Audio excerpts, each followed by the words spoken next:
Thank you, student. Good morning. आप जानते हैं कि हम लोग 10+2 के लिए ऑनलाइन पढ़ाई कर रहे हैं, जिसमें विक्षेपण के बारे में बताए थे। डिस्पर्सन और प्रिज्म से होकर के विक्षेपण के बारे में आपको बताए थे। आज आपको बताने जा रहे हैं कोणीय विक्षेपण की मान। विक्षेपण के मतलब यही हुआ था, डिस्पर्सन के मतलब कि जब एक माध्यम से दूसरे माध्यम में प्रकाश की किरणें प्रवेश करती है तो अपने पथ से विचलित होकर जाती है। जब एक माध्यम से दूसरे माध्यम में प्रकाश की किरणें जाती है तब अपने पथ से विचलित होकर जाती है, उसी को हम डिस्पर्सन कहते हैं। यहां पर कोणीय विक्षेपण के मान देखना है। अब कोणीय विक्षेपण का मान किस में? The prism. इसलिए इसको लिखे हैं measurement of angular dispersion produced by prism. यानी कोणीय विक्षेपण का मान प्रिज्म द्वारा किस प्रकार से निकाला जा सकता है, वही है जो हम लोग देखते हैं। तो कोणीय विक्षेपण है क्या, ये भी जानिए। तो इसमें कहता है कि दो रंगों के प्रकाश को लेना है। आप जानते हैं कि यदि एक रंग के प्रकाश, खास रंग के प्रकाश को प्रिज्म से होकर के आपतित करते हैं तो एक ही रंग का किरण निर्गत नहीं होती है, 7 अवयवी रंगों में नहीं बढ़ता है। 7 अवयवी रंगों में बढ़ता है कौन? तो श्वेत प्रकाश। ये पहले बता चुके हैं। तब यहां पर दो रंगों के प्रकाश के बारे में लेके चलना है कि दो रंगों का एक प्रकाश है, मतलब ऐसा लाइट है जिसमें दो रंग का मिक्स किया हुआ है। तो जब प्रिज्म के सतह पर वो पड़ेगा तब क्या होगा? दो भागों में बढ़ जाएगा, दो रंगों में बढ़ जाएगा। तो मान लेते हैं कि एक रंग उसमें रेड है और एक रंग उसमें बैंगनी है, क्योंकि दोनों का विचलन बहुत अंतर है, दोनों के विचलन में, इसलिए स्पष्ट अंतर हो जाता है दोनों। तो पहले हम लोग देखते हैं कि विक्षेपण कोण क्या चीज, इसी के बारे में देखिए। कोणीय वर्ण विक्षेपण पहले देखना है। कोणीय यानी एंगुलर डिस्पर्सन,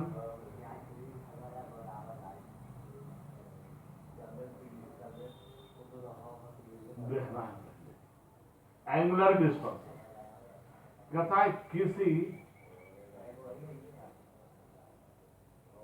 दो कलर, किसी दो कलर की निर्गत, किसी दो रंगों की, कलर्स का मतलब रंगों की निर्गत किरणों के बीच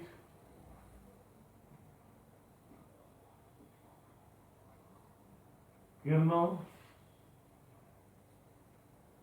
के बीच का कोणीय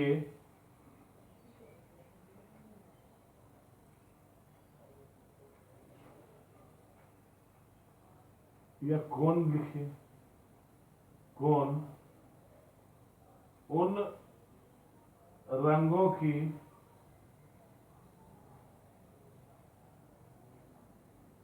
किरणों के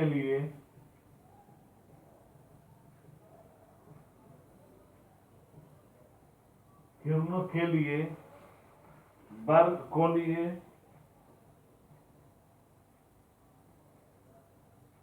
वर्ण विक्षेपन, वर्ण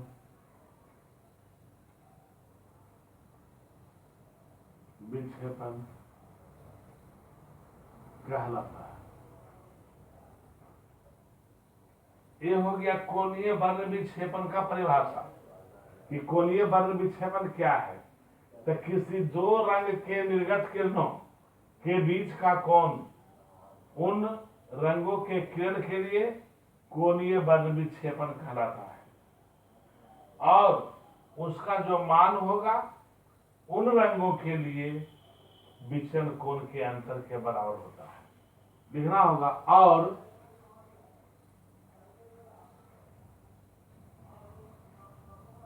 इसका मान यानी वैल्यू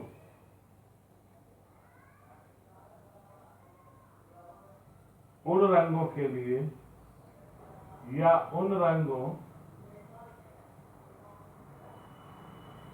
के विचलन कोण विचलन कोणों के अंतर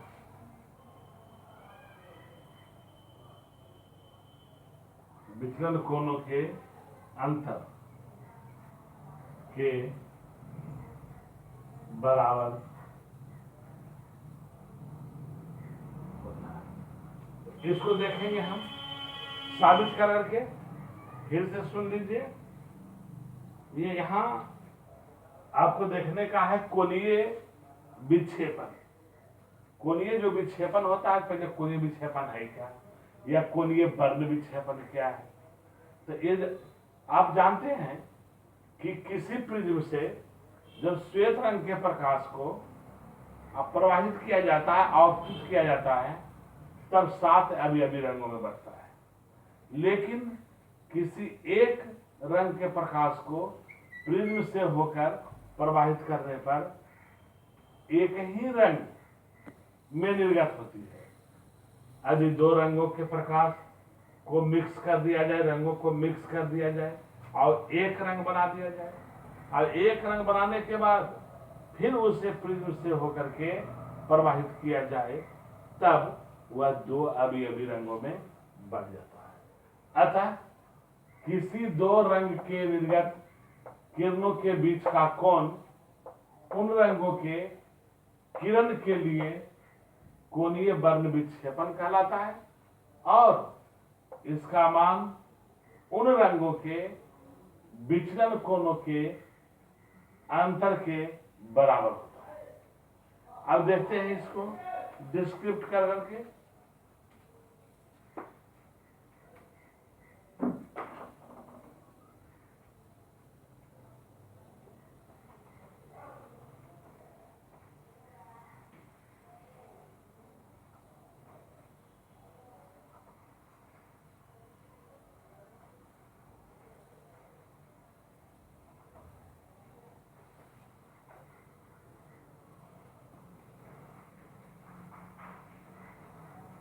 देखिए, मान लीजिए कि ए बी सी एक प्रिज्म है,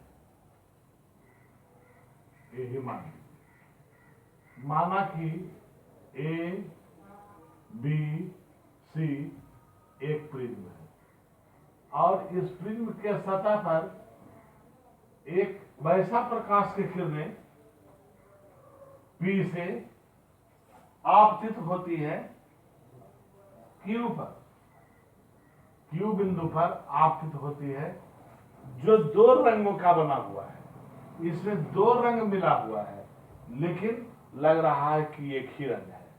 जब इस सतह पर जाता है तो इस किरण को सामने जाना चाहिए था, इस ढंग से आगे बढ़ना चाहिए, लेकिन इसमें अपवर्तन की क्रिया होती है और एक किरणें इस ढंग से आगे की ओर बढ़ जाती है 2 भागों में।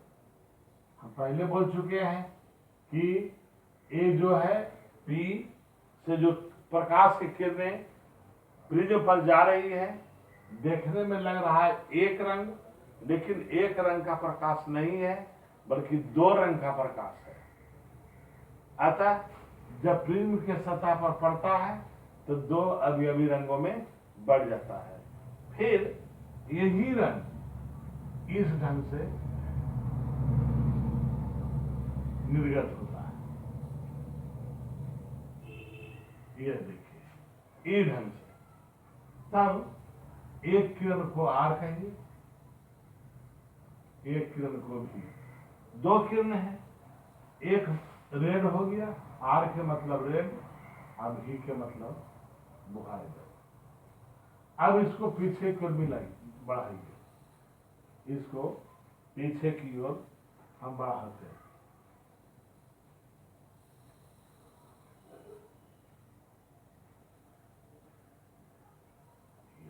इसको पीछे की ओर बढ़ाते हैं।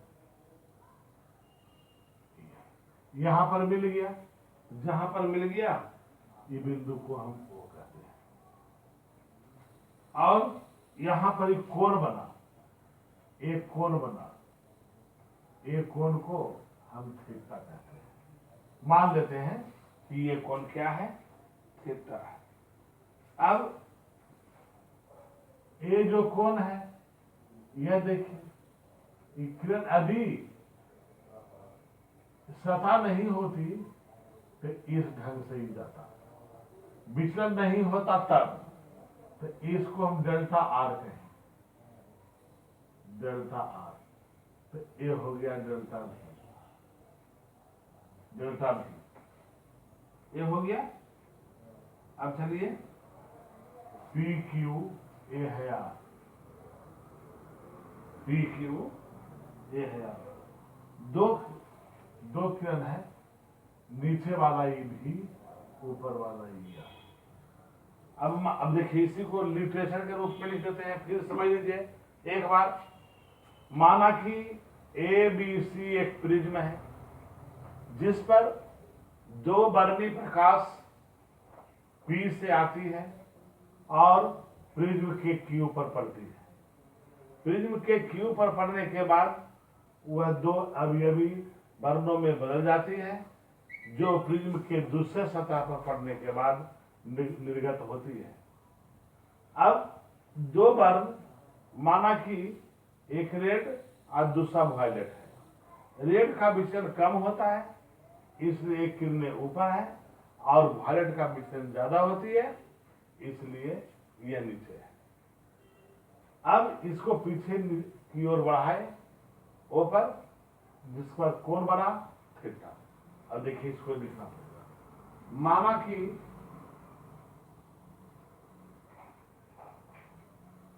कि ए बी सी एक प्रिज्म है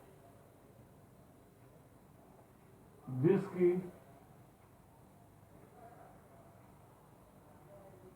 सतह पर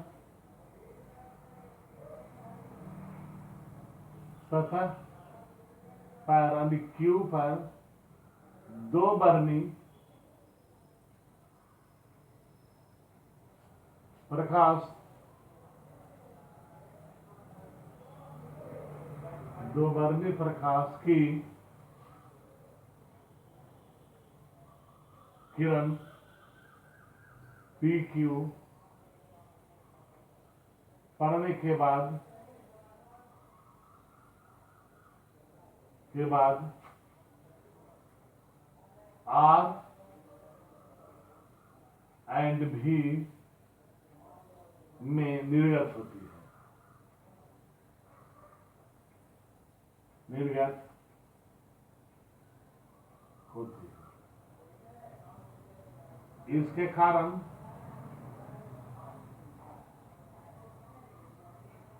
डेल्टा आर एंड डेल्टा भी कोण बनता है।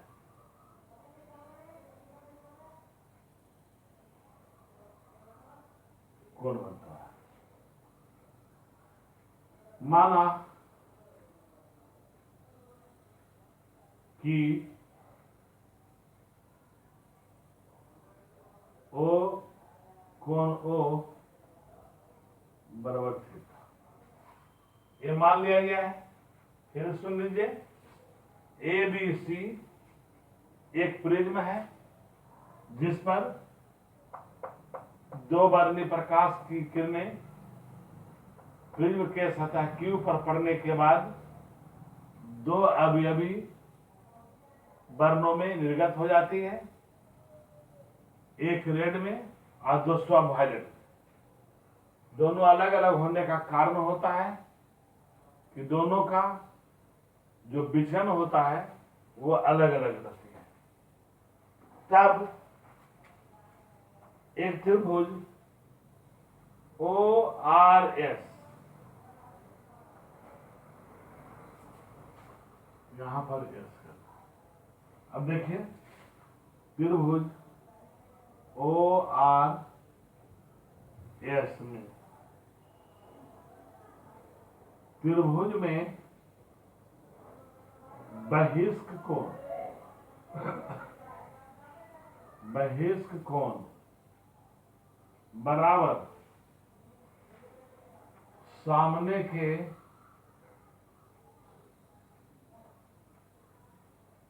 दो अंतः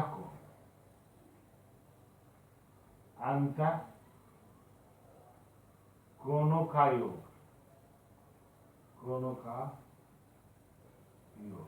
बहिष्क कोण एक है डेल्टा भी बराबर डेल्टा R प्लस थीटा, या थीटा बराबर delta V minus delta R,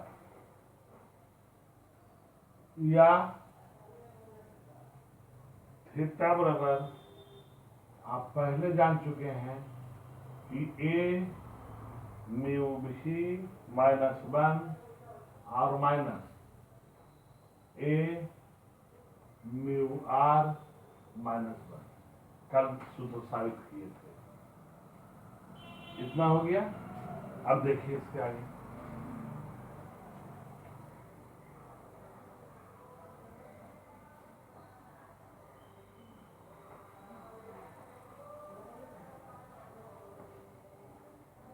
या थीटा बराबर ए कॉमन है,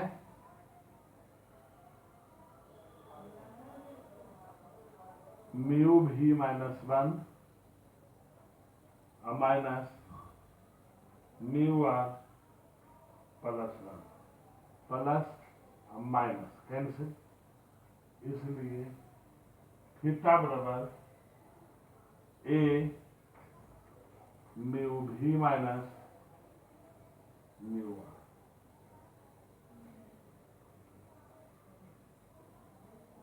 ये हो गया, एक समीकरण ही बन गई। इस ढंग से इसको आप एक समीकरण कह सकते हैं। और थीटा ही जो कोण था, जो भी बोले थे कि प्रिज्म का कोणीय विक्षेपण थीटा, तो थीटा का मान हुआ A into mu B minus mu R. यहां theta there, theta is angular dispersion,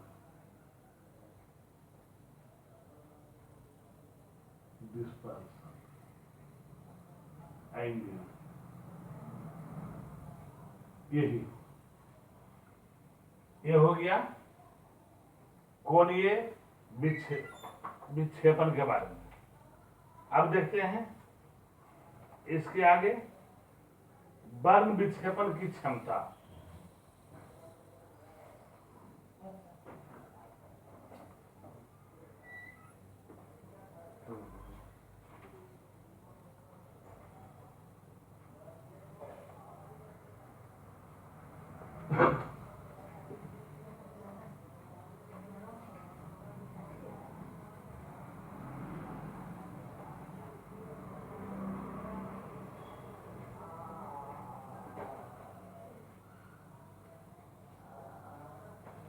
dispersive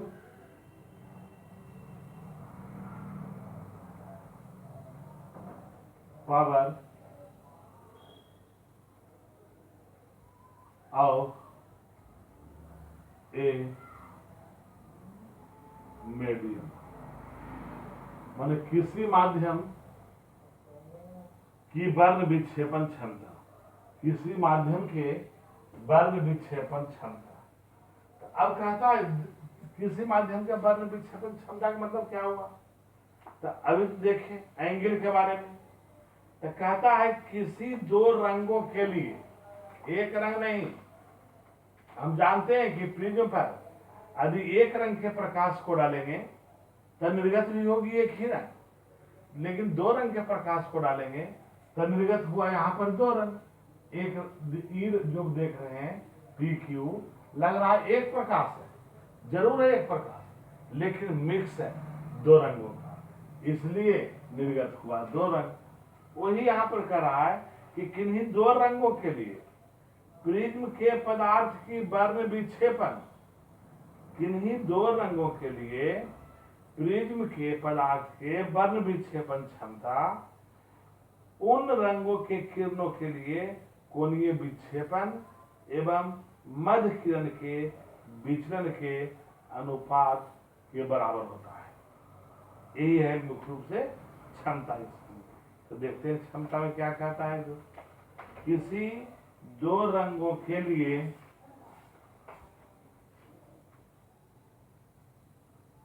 किसी दो रंगों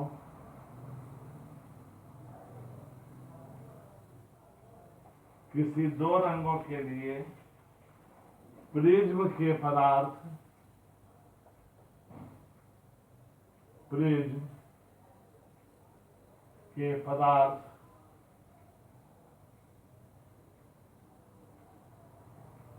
की वर्ण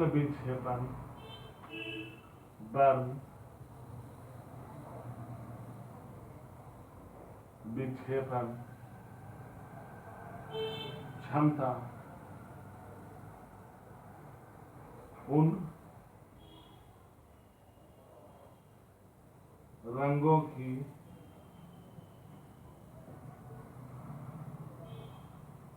किरण के लिए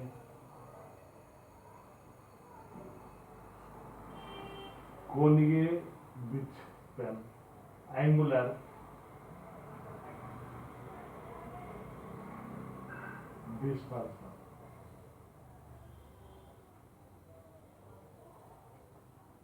dispersion and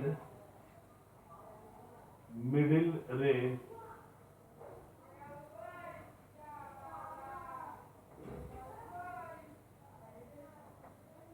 के विचलन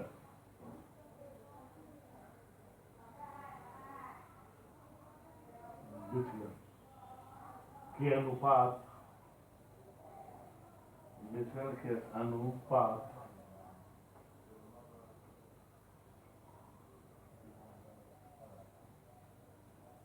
के बराबर होता है।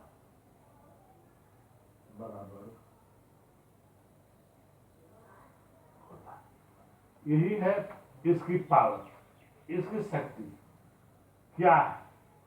तो शक्ति के लिए यही हुआ कि किसी दो रंगों के लिए, एक रंग तो है नहीं, दो रंगों के लिए प्रिज्म के पदार्थ की वर्ण विक्षेपण क्षमता उन रंगों की किरणों के लिए कोणीय विक्षेपण और मध्य किरण के विचलन के अनुपात के बराबर होता है। तो यहां हो गया, इसको हम लोग ओमेगा से सूचित करते हैं। It's denoted by omega. अब देखते हैं इसमें दो प्रकाश, मतलब बैंगनी और लाल, एक है बैंगनी और दूसरा है लाल। तो लिखना होगा violet and red कलर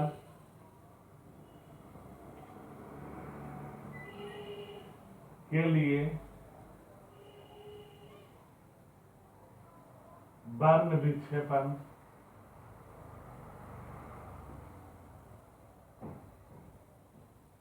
क्षमता। और क्या हो जाएगा? ओमेगा बराबर थीटा बटा डेल्टा बाई, और थीटा बराबर अभी बता चुके हैं कि ए mu B minus mu are होता है। और तो बाई रंग के लिए डेल्टा बाई रंग रहे पिछले था, तो उसके लिए हो गया A I into mu by minus one, ये हो गया। अब देखा जाए इसको आगे बढ़ा करके,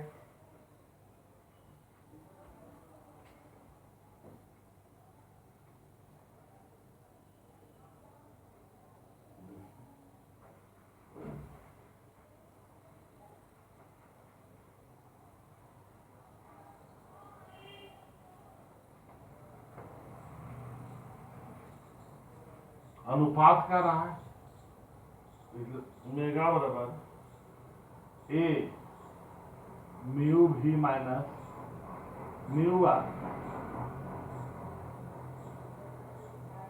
अब बटा ए म्यू बाई माइनस वन, ए से ए कैंसिल हो जाएगा, इसलिए ओमेगा बराबर mu B minus mu are बटा म्यू बाई माइनस वन। यही हुआ इसकी वर्ण विक्षेपण क्षमता। ये हो गया वर्ण विक्षेपण क्षमता के लिए सूत्र हो गया। तो इतना था प्रिज्म के बारे में जो आप लोगों को बता दिया गया।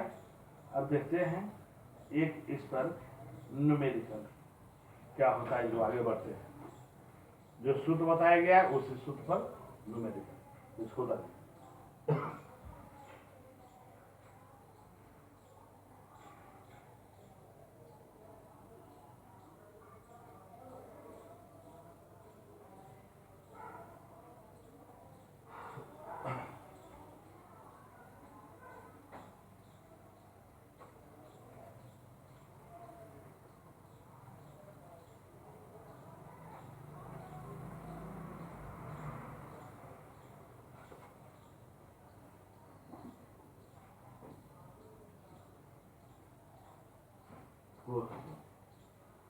एक प्रकाश की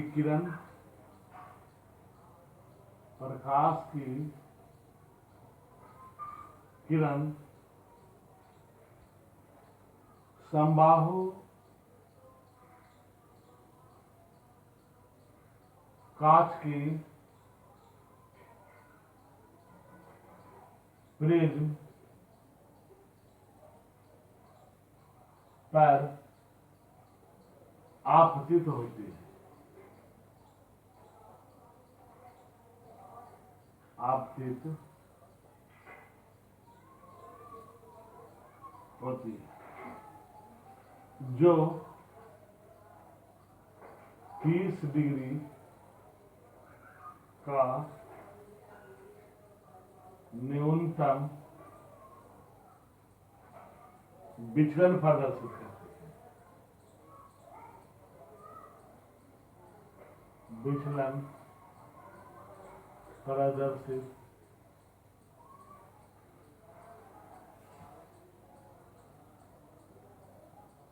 करती है। तब ग्लास यानी कांच के प्रिज्म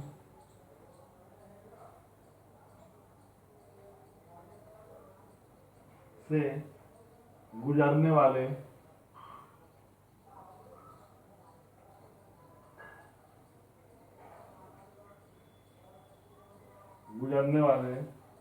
प्रकाश की चाल ज्ञात करें।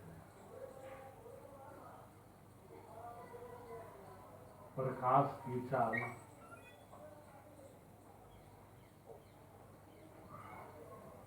ज्ञात करें। ये हो गया प्रश्न।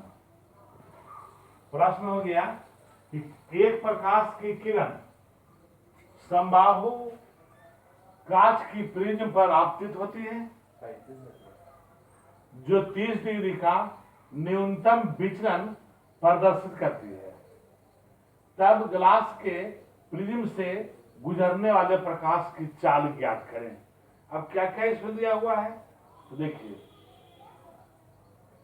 इसमें दिया हुआ है कि दिया हुआ है, देखिए, चूंकि सोल्व डेल्टा एम बराबर 30 डिग्री, भी बराबर ज्ञात करना है वेग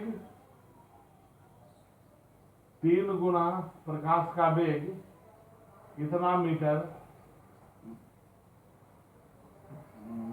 पर सेकंड, और ये जानते हैं कि त्रिभुज के समबाहु त्रिभुज है। इतना क्लियर है कि समबाहु त्रिभुज, तो समबाहु कांच है, तो त्रिभुज जब होगा त्रिभुजाकार तो होता ही है प्रिज्म, तो त्रिभुज के तीनों कोनों का योग 180 डिग्री होता है और समबाहु है, तो एक कोण इसमें 60 डिग्री। देखिए तो ए बराबर हो गया 60 डिग्री। अब चलिए आगे बढ़िए। सूत्र है म्यू बराबर साइन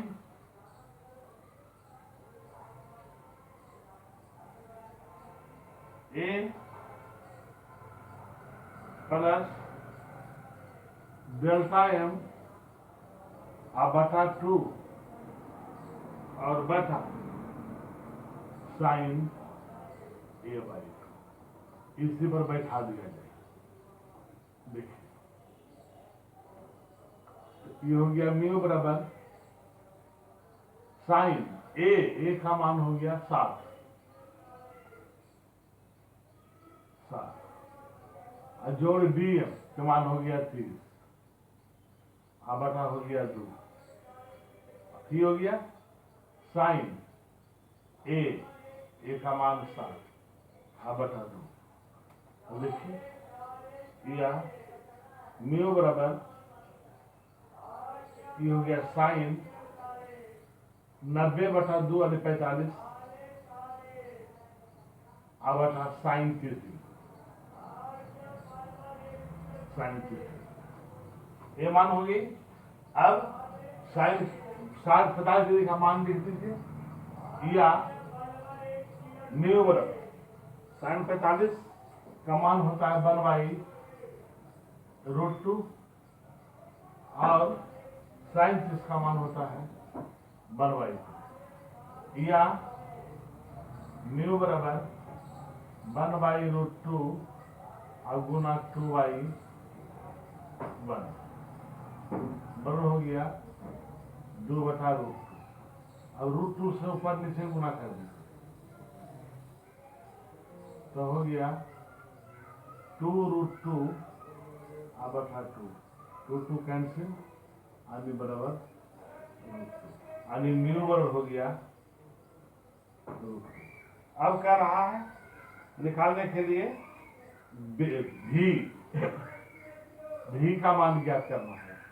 तो सूत्र है कि चूंकि म्यू बराबर C/V, इसलिए भी बराबर C/म्यू मान बैठा दीजिए। C का मान 3 गुना भी बराबर 3 गुना 10⁻8 और म्यू के मान √2, तब हो गया 3 गुना 10⁻8 8 बटा 1.414 बराबर 2.12 और गुणा 10 बराबर 8 मीटर प्रति सेकंड। यही हो गया v बराबर और यही हो गया कितना तक रहने देते हैं। प्लीज समाप्त हो गया। इसमें भले कुछ न्यूमेरिकल हैं जो इन्हें बता दिया जाएगा और अगले दिन पुनः टाइम पर 4 बजे अपीयर होंगे। तब तक आप घर में रहिए, सुरक्षित रहिए। और अब जान रहे हैं कि ideal coaching centre Sohsarai United Bank के एटीएम के ऊपर है। इसी के सौजन्य से ऑनलाइन ही पढ़ाई हो रही है। ऑफलाइन के लिए आप संपर्क कर सकते हैं। तब तक के लिए धन्यवाद।